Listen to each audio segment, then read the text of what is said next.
Hello, everyone, and welcome to a reading of Act 4, Scene 3 of Macbeth. A little late today because I had to get a snack, remembering just how long this scene is. And of course, I'm a little under the weather, so I apologize if I'm not quite as good of a reader as I would like to be. But we're going to do the best we can with it to understand all of what's going on here. So, 4-3 is a remarkably, how to put this nicely, dull scene on first read. I have read this play with thousands of students by this point, and this was for years a scene that I never really wanted to do. So it's kind of fitting that I'm all stuffed up to do it today. But it's a scene I've grown to actually really enjoy. While not a lot happens in terms of action, it's mostly two people talking.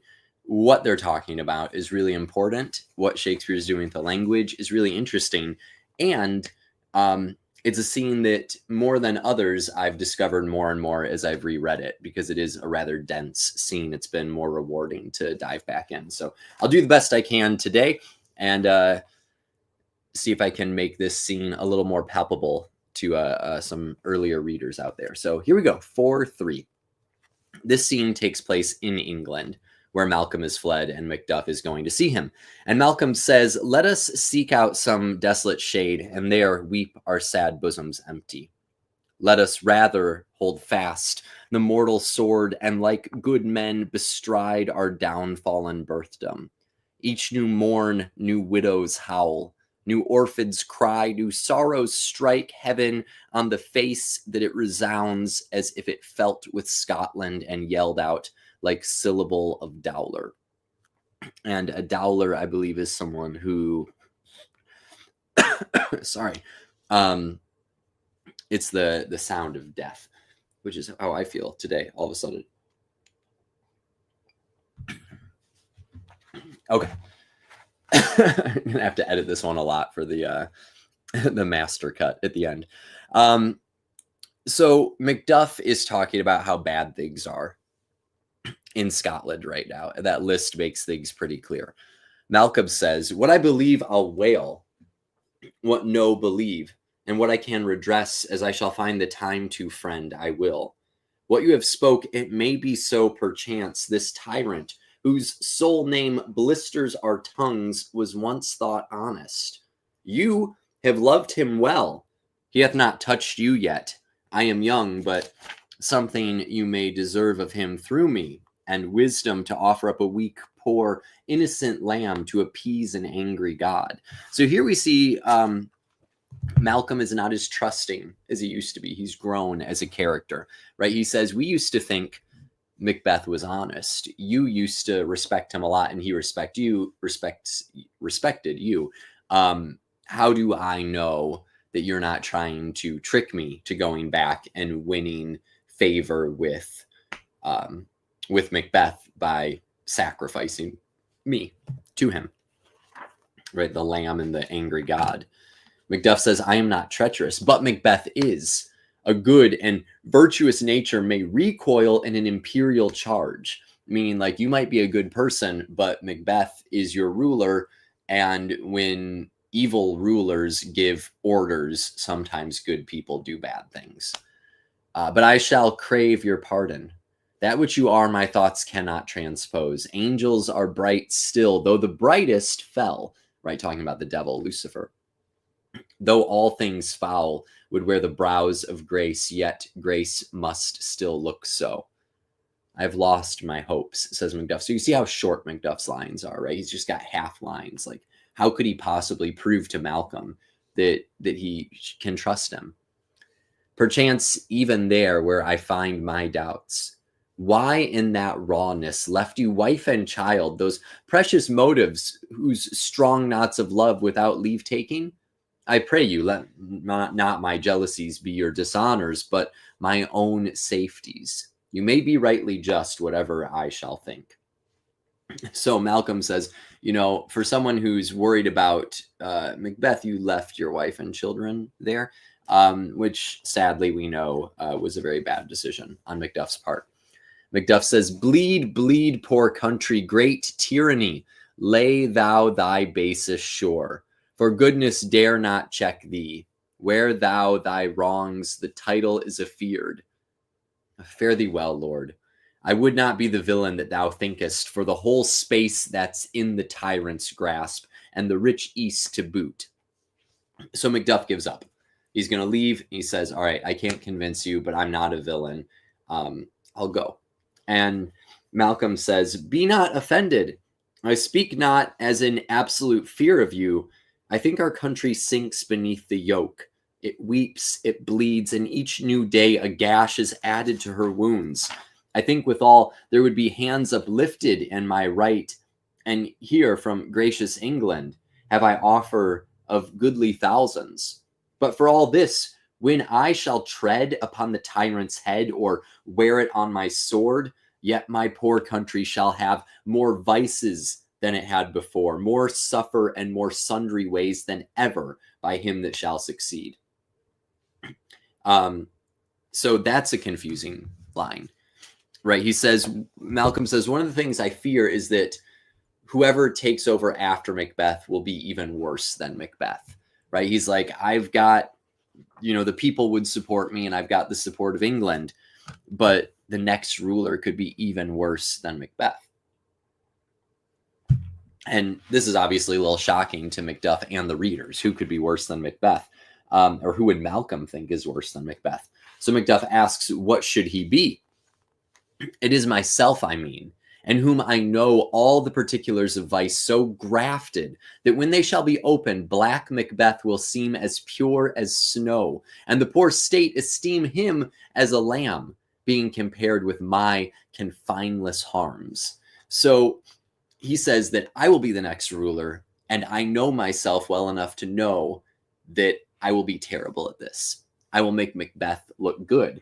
And Macduff says, not in the legions of horrid hell can come a devil more damned in evils to top Macbeth. So he's like, no one is worse than Macbeth. But Malcolm continues. He says, I grant him bloody, luxurious, avaricious, false, deceitful, sudden, malicious, smacking of every sin that has a name. But there's no bottom, none, in my voluptuousness. Your wives, your daughters, your matrons, and your maids could not fill up the cistern of my lust, and my desire all continent impediments would o'erbear that did oppose my will. Better Macbeth than such a one to reign. So Malcolm says, I'm a lustful, voluptuous man. And if I were to become the ruler, that terrible part of me would be magnified, right? Like that old saying, absolute power corrupts absolutely, right? Like no matter who you are, if you're in absolute power, it's probably going to make you a worse person. So what Malcolm is saying here is he's like, no woman would be safe. So this is a pretty like bold thing to say about yourself. But look what Macduff says. He says, boundless intemperance in nature is tyranny. It hath been the untimely emptying of the happy throne and fall of many kings. But fear not yet to take upon what is yours. You may convey your pleasure in a spacious plenty and yet seem cold. The time you may so hoodwink. We have willing dames enough. There cannot be that vulture in you to devour so many as will greatness dedicate themselves, finding it so inclined. So Macduff put in an interesting spot of how to respond to what Malcolm just said. Says, well, there's lots of women in Scotland, some of whom would be very willing to share communion with you. And you're probably not as bad as you think, right? Like this is your birthright. This is something you're supposed to be the next king. You need to go for it.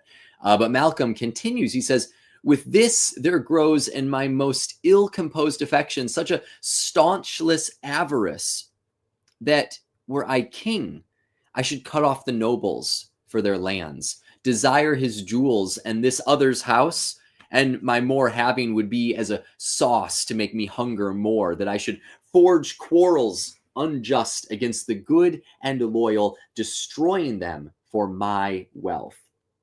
Right? So first we had lust, and now we have covetousness and greed that he's saying. He says, if I were king, I would take everything from everyone. I would take land from the nobles, right?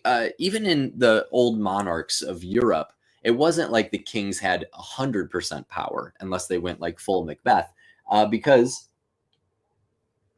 they didn't want rebellion, right? So even Macbeth doesn't have 100% power. If all the lords leave him, if they all mount a rebellion against him, which he knows is possible, there was a rebellion against Duncan to start the play, then it doesn't matter if you have 100% power. If 100% of the citizens don't want to be ruled by you, they're going to overthrow you. So Malcolm says, I would be a bad ruler because I would take more than I should. I would take more in taxes. I would cut off the nobles from their land. And Macduff says, this avarice sticks deeper, grows with more pernicious root than summer-seeming lust, and it hath been the sword of our slain kings. Yet do not fear. Scotland hath forisons to fill up your will of your mere own. All these are portable, with other graces weighed. So again, we see a similar formula. Malcolm says, this is a terrible thing about me. Macduff says, you're right, that is terrible, but don't worry, there's a solution to it. And he's like, we've got lots of wealth in Scotland. Malcolm continues and says, but I have none. The king becoming graces as justice, verity, temperance, stableness, bounty, perseverance, mercy, lowliness, devotion, patience, courage, fortitude. I have no relish of them, but abound in the division of each several crime, acting it many ways. Nay, had I power, I should pour the sweet milk of concord into hell, uproar the universal peace, confound all unity on earth, right? He's like, I would destroy the world, right? Concord meaning like with one working together, like one, many becoming one, right? And he's like, I would take that unity and I would pour it into hell. And Macduff's only response to this is, oh, Scotland, Scotland. Malcolm says, if such a one be fit to govern, speak. I am as I have spoken. So he's like, no one, I can't govern. You've heard the terrible things about me. So he's really working hard to turn down the job. Macduff says, fit to govern? No, not to live. O nation miserable, with an untitled tyrant. So this is Macbeth, right? Untitled tyrant, bloody sceptered. When shalt thou see thy wholeness days again? Which is Scotland, right? When will you see good days again, Scotland? Since that the truest issue of thy throne by his own interdiction stands accursed and does blaspheme his breed, right? So he's like, what hope is there for Scotland if the person who's supposed to rule, Malcolm, is lying about himself and his family? He says, thy royal father was a most sainted king. The queen that bore thee, oftener upon her knees than on her feet, died every day she lived, which means she prayed a lot. Fare thee well. These evils thou repeatest upon thyself hath banished me from Scotland. O my breast, thy hope ends here. So Macduff gives up again, and now he's definitely saying, like, I'm leaving. I have no hope. Our country has no hope. But look at what Malcolm says. We get a big monologue here from Malcolm, and it's a pretty interesting little turn in the scene. Malcolm says, Macduff, this noble passion, child of integrity, hath from my soul whipped the black scruples, reconciled my thoughts to thy good truth and honor. So he's like, you've changed my mind, right? You've turned me into a good person. Devilish Macbeth, by many of these trains, hath sought to win me into his power, and modest wisdom plucks me from over-credulous haste. But God above, deal between thee and me, for even now I put myself to thy direction and unspeak mine own detraction. Here abjure the taints and blames I laid upon myself for strangers to my nature. Right? So he says, a lot of people have tried to trick me into going back and being caught by Macbeth. So I was lying about this. I was making this up to test you. He says, I am yet unknown to women, right? So I'm not full of lust. I've never been with a woman in that way. Never was forsworn, scarcely have coveted what was mine own, right? So that avarice, he's like, no, I don't really covet what's not mine. at no time broke my faith, would not betray the devil to his fellow, and delight no less in truth than life. So he's like, I'm actually a good person. I care about truth, and I care about God, and I care about my country, and loyalty. My first false speaking was this upon myself. The first time I lied was when I said those bad things about me. What I am truly is thine and my poor country's to command. Whither indeed before thy here approach, old Seward with 10,000, old Seward would be the one of the English lords that has an army, with 10,000 warlike men already at a point was setting forth. Now will together, and the chance of goodness be like our warranted quarrel. Why are you silent? Such welcome and unwelcome things at once, 'tis hard to reconcile. So that welcome and unwelcome would be the welcome that they're going to overthrow Macbeth, unwelcome that it's going to be from rebellion and warfare and something that's going to bring a lot of death. But I find this fascinating as like a psychological study of Malcolm. He says all these bad things about himself, and one of the thanes leading the rebellion, if this rebellion works and Malcolm becomes king, then his like chief of staff is Macduff, right? This is the guy pulling the strings behind the scenes, trying to get things in motion, trying to get him to claim the throne, and obviously would be an amazing ally and a war hero if he survives. And now this guy who's going to have a lot of influence has promised Malcolm everything. He's like, women, land, money, treasures, whatever you want, it will be yours. So we can take Malcolm at his word. Maybe he is just testing Macduff and doing some like really good acting to try and test and see if Macduff is actually genuinely trying to bring him back as king, or as he suspects maybe as a ransom or a prize to be paid to Macbeth. Or maybe, and this could be true at the same time, maybe Malcolm has just politically guaranteed himself even more. That if he does become king, they've promised him more than he would have had already.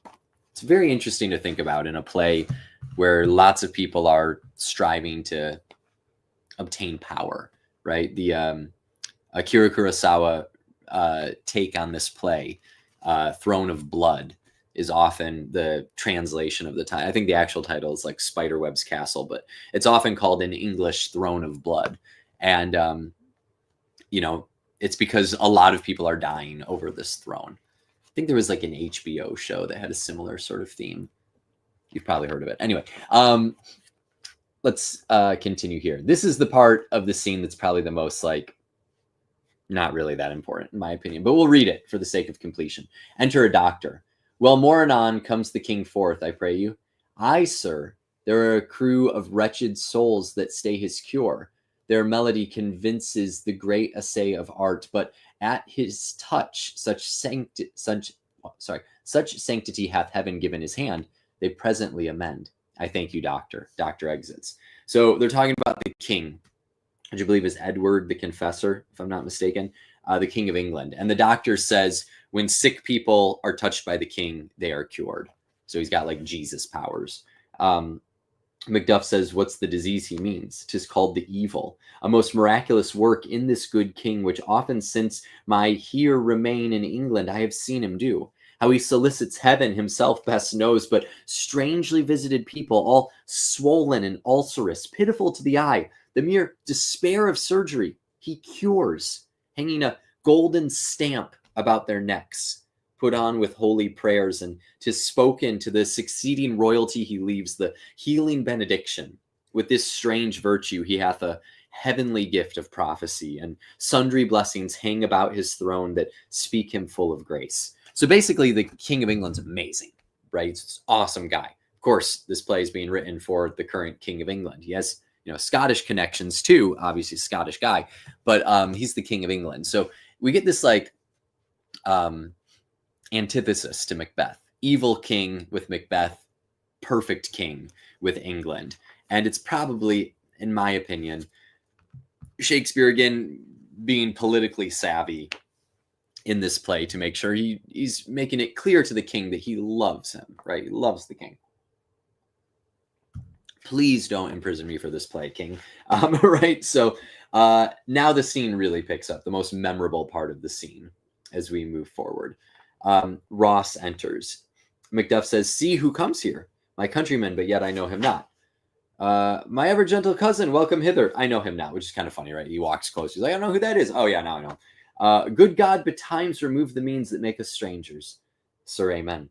Stand Scotland where it did." So he's bringing news from Scotland. "Alas, poor country, almost afraid to know itself. It cannot be called our mother, but our grave, where nothing but who knows nothing is once seen to smile, where sighs and groans and shrieks that rent the air are made not marked, where violent sorrows seems a modern ecstasy. The dead men's knell is there scarce asked for who, and good men's lives expire before the flowers in their caps, dying or ere they sicken." So the news from Scotland is bad, right? It's not our motherland, it's our grave. Kind of sums that all up. And the bell knelling who is dead. People don't even ask who's dead anymore because there's just so much death and terribleness. Macduff says, "Oh, relation too nice and yet too true. What's the newest grief?" So, like, what's the worst thing that's happened recently? "That of an hour's age doth hiss the speaker. Every minute teems a new one." So Macduff says, "How does my wife?" "Why, well." Ross is really bad at giving bad news, right? He means she's well, like she can't be hurt anymore. But that's, of course, because she's dead. "And all my children, well, too. The tyrant has not battered at their peace. No, they were well at peace when I did leave them." Right? So he's using a euphemism there, right? They are resting at peace. But Macduff is saying, was their peace disturbed? Macduff then has a line, I'm going to say, "Be not a miser of your speech." You can see what the actual word is if it's, you're following along. It is a word that means miser, right? It means someone who withholds information. But it sounds quite similar to a racial slur, especially to a modern reader. So it's not one that I say out loud in class. I believe etymologically it is different. Like, it's just a coincidence that it crosses over with another word, but it is a negatively imposed word.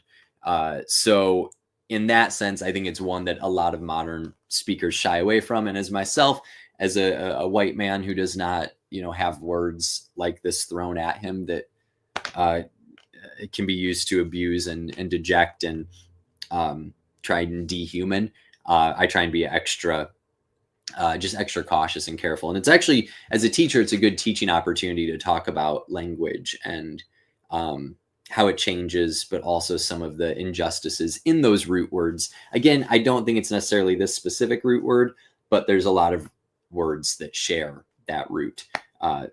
Same sound, different meaning, technically, like different origin. But yeah, so not one I say out loud. I don't think Shakespeare's using it in the way it would sound to an American or a modern reader even, but it's not one that I'm going to say out loud. So we'll move on from that. But basically, don't withhold the truth is what he's saying. He goes, "How goes it?" Ross says, "When I came hither to transport the tidings, which I have heavenly borne, there ran a rumor of many worthy fellows that were out, which was to my belief witnessed the rather, for that I saw the tyrant's power afoot. Now is the time of help. Your eye in Scotland would create soldiers, make our women fight to doff their dire distress," right? So he's talking about, Malcolm here. And basically saying the people are ready to overthrow Macbeth. He says even the women will fight against him. So in a play that's got a lot to say about gender roles, I think that's an interesting line if you're writing about that. Malcolm says, "Be it their comfort, we are coming thither. Gracious England hath lent us good Seward and 10,000 men, an older and a better soldier none that Christendom gives out." Ross says, "Would I could answer this comfort with the like I wish I had better news to give you. But I have words that would be howled in the desert air where hearing should not latch them." Macduff says, what concern they? The general cause, or is it a fee grief due to some single breast? And I clearly Macduff can tell that Ross isn't sharing everything. Ross says, I have really bad news that would make people who hear it howl in the desert. And Macduff says, is this bad news to everyone, like a disaster that affects everyone, or is it a disaster for one person who's going to feel it more than anyone else? No mind that's honest, but in it shares some woe, though the main part pertains to you alone. If it be mine, keep it not from me. Quickly let me have it. Let not your ears despise my tongue forever, which shall possess them with the heaviest sound that ever they heard. I guess at it. So this, the dramatic irony here that we know the news is the audience or the readers, but Macduff doesn't, gives this scene so much power. And I think that there's this tendency to think that like childhood or familiar relations weren't as tightly knit hundreds of years ago when people didn't live as long, especially, young people. Like a lot of people who were born died very, very early within the first few months or first few years of life. So there's, I think, this sort of thought that maybe they didn't care as much for each other. But a play like this shows that that's simply not the case. Ross says, your castle is surprised, your wife and babes savagely slaughtered. To relate the manner were on the quarry of these murdered deer to add the death of you. Merciful heaven, says Malcolm. And then he turns to Macduff, who hasn't said anything yet. And he says this line, what man, ne'er pull your hat upon your brows, give sorrow words. The grief that does not speak whispers of the o'er-fraught heart and bids it break. Right? So he's like, why haven't you said anything? And all Macduff can say is, my children too. Wife, children, servants, all that could be found. And I must be from thence. My wife killed too, I have said. So it's interesting, like, it's such a powerful scene played out when it's a good actor, any actor really, because the words are so heartbreaking that anyone could pull it off, I think. It's a scene that makes everyone look like a good actor for Macduff. It's crushing, right? Like he can't comprehend it. He has to keep asking more questions because his mind cannot comprehend that everyone he loves is dead. And then Malcolm says, be comforted. Let's make this our medicines of our great revenge to cure the deadly grief. Meaning, like, let's turn this into revenge, right? We'll cure our hearts by killing the person who did this to your family. And Macduff says, he has no children. That's a really interesting line because we don't know if he's talking about Macbeth or Malcolm. It could be Malcolm because what Malcolm said about revenge is not the right thing to say at this moment, right? Revenge does not cure that grief. Nothing will cure that grief. And Malcolm has lost a father. He's not lost kids. He's not lost his children, his fondest hopes. So he doesn't express himself properly to Macduff at that moment. So maybe that's who he's talking to. He could also be talking about Macbeth, right? No one with children would order the death of children, according to Macduff. Now, we know that the Macbeths did have a child who died. And Macduff is probably privy to that, but maybe not. But they also don't have a child currently. So it's very interesting. I actually really like the ambiguity. I like that you can leave it up to the actor, or it can be talking about both characters, Malcolm and Macbeth. He continues to ask questions. He says, all my pretty ones. Did you say all? Oh, hell kite, all. What, all my pretty chickens and their dam at one. And what a line for a play about masculinity. Dispute it like a man, says Malcolm. Macduff says, I shall do so, but I must also feel it as a man. This is why I love Macduff as a character, right? He said, you're not a perfect character, But right, he says, I will dispute it as a man, but I also must feel it as a man.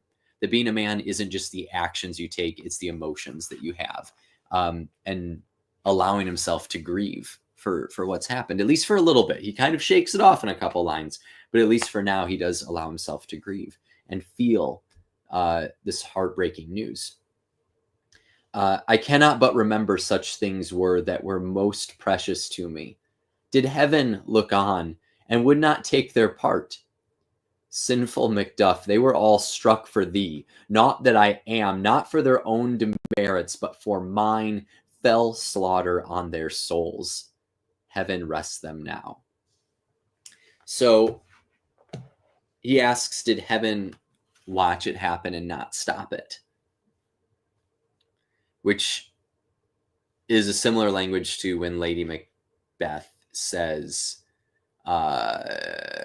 in her Unsex Me speech about the smoke of hell blocking out the clouds, so heaven not look on and cry, hold, hold, right? That heaven won't stop it, right? She prays to the devil to block out heaven.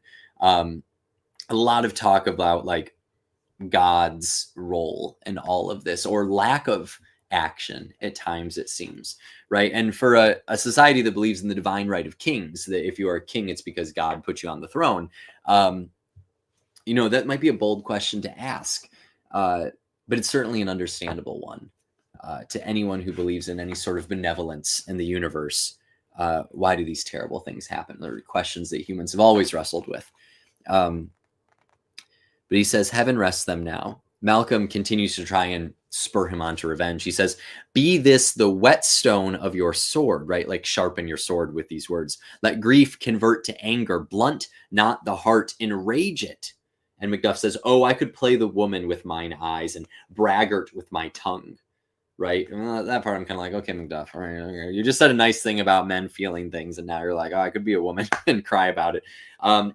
But gentle heavens, cut short all, I'm going to start that over.